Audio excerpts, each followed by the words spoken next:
আসন্ন জাতীয় সংসদ নির্বাচনে বাংলাদেশ জামায়াতে ইসলামীর প্রার্থী তালিকায় রয়েছেন ১৮ জন চিকিৎসক।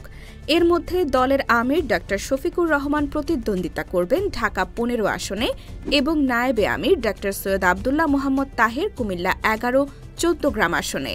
এছাড়া ন্যাশনাল ডক্টরস ফোরামের এনডিএফ এর বিভিন্ন পর্যায়ের আরও ১৬ জন চিকিৎসককে প্রার্থী হিসেবে মনোনয়ন দেওয়া হয়েছে। এনডিএফ এর অফিস সম্পাদক ডা একেএম জিয়াউল হক শনিবার ৮ নভেম্বর এসব তথ্য নিশ্চিত করেন।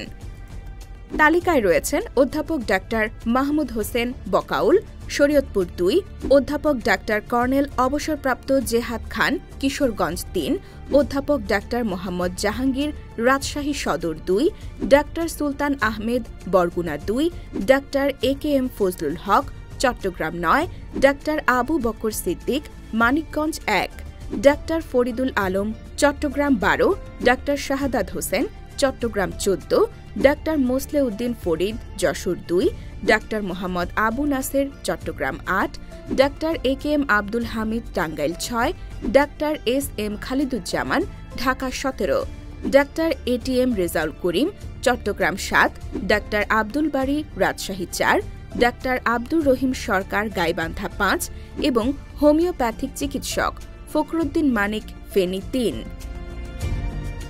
চিকিৎসা ও সমাজসেবার পাশাপাশি রাজনীতিতে সক্রিয় এসব চিকিৎসক দলীয় আহ্বানে নির্বাচনে অংশ নিচ্ছেন। জামায়াতের পক্ষ থেকে বলা হয়েছে, জনগণের সেবার ধারাকে জাতীয় পর্যায়ে সম্প্রসারিত করাই তাদের লক্ষ্য।